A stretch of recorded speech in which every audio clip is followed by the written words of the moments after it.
Ողջույն հարգարժան հետևորդներ, այս ձևաչափով շարունակում ենք քննարկել կարևորագույն հարցեր, որոնք վերաբերում են մեր երկրի ներքին արտաքին քաղաքական օրակարգերին։ Մեզ վերջին շրջանում համառորեն փորձում են համոզել, թե խաղաղությունն ու պարտությունը նույն բանն են։ Խաղաղության դեմ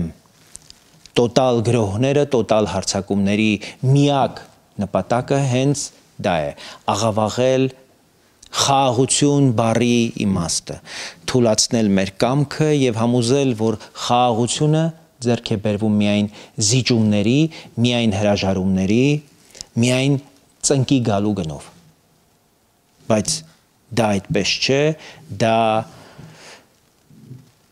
բացարձակ սուտ է, դա թշնամու լեզուն է, որը մեր ժողովրդի մտքում խաղաղության գաղափարը փորձում է կապել թուլության, ստորացման, անարժանապատվության եւ անզորության հետ։ Իրական խաղաղությունը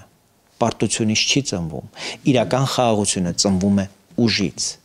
Այն ծնվում է ամուր պետության հիմքի վրա, որը կանգուն է իր տնտեսությամբ, պաշտպանունակությամբ, արդարությամբ եւ ազգային կամքով։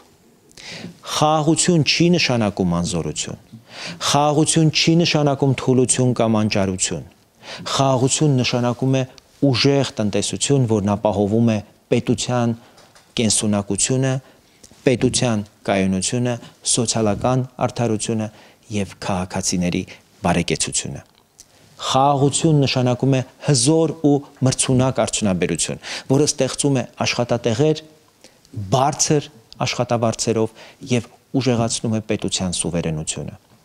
Խաղաղություն նշանակում է բարձր տեխնոլոգիաներ, որոնք տալիս են ոչ միայն տնտեսական, այլև ռազմական ու քաղաքական առավելություն։ Խաղաղություն նշանակում է բարձր վարձատրվող աշխատավարձ, որը դարձնում է քաղաքացուն ազատ, ինքնաբավ ու անկախ։ Խաղաղություն նշանակում է վերջապես արդարություն։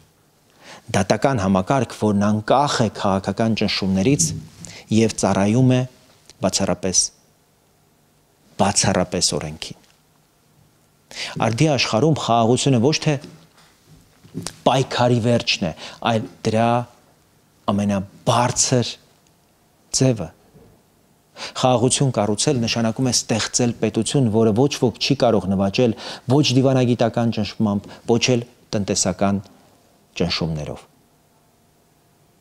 Դա նշանակում է կառուցել հասարակություն, որն այնքան վստահ է իր ուժի, իր իրավունքի եւ իր ապագայի վրա, որ ոչ ոք չի կարող կասկածի տակ դնել նրա անվտանգությունն ու գոյությունը։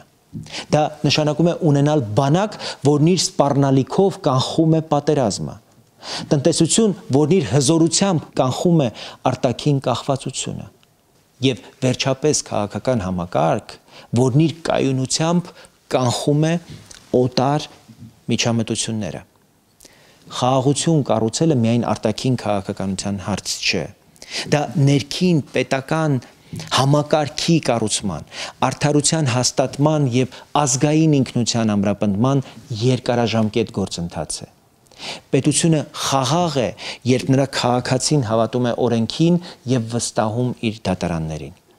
Պետությունը խաղաղ է, երբ նրա գյուղացին ապրում է իր հողում արժանապատիվ պայմաններով։ Պետությունը խաղաղ է, երբ նրա ուսանողը չի փնտրում ապագա այլ երկրներում։ Պետությունը խաղաղ է, երբ նրա գիտնականը կարող է ստեղծել նորարարություն հենց այստեղ, սեփական հայրենիքում։ Խաղաղությունը պաշտպանելու համար պետք է ոչ միայն բանակ, այլև վճարունակ տնտեսություն։ Պետք է ոչ միայն դաշնակիցներ, այլև միտք ու գիտելիք։ Պետք է ոչ միայն դիվանագիտական փորձառություն, այլև արդար դատական համակարգ։ Խաղաղությունը չի պաշտպանվում զիջումներով։ Խաղաղությունը պաշտպանվում է ստեղծելով այնպիսի երկիր, որի շահերի հետ հնարավոր չէ պարզապես հաշվի չնստել։ Այս ամենը նշանակում է, որ խաղաղությունը չի տրվում սկուտեղի վրա։ Այն կառուցվում է անդուլ աշխատանքով։ Խաղաղությունը չի նվիրաբերվում։ Այն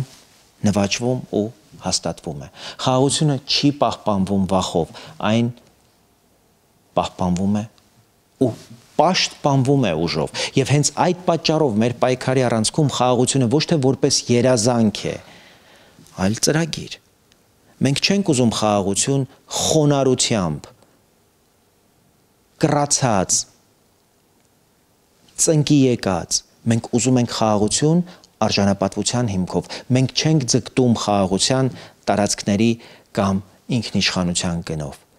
Մենք ձգտում ենք խաղաղության ուժեղ պետության հիմքով։ Այդ խաղաղությունը կլինի այն ժամանակ, երբ Հայաստանը կդառնա երկիր, որի անվտանգության եւ ապագայի վրա ոչ ոք չի կարող ազդել։ Եվ այդ խաղաղությունը մենք չենք խնդրելու։ Մենք այն կստեղծենք մեր մտքով, մեր աշխատանքով, մեր համախմբվածությամբ եւ մեր ազգային կամքով։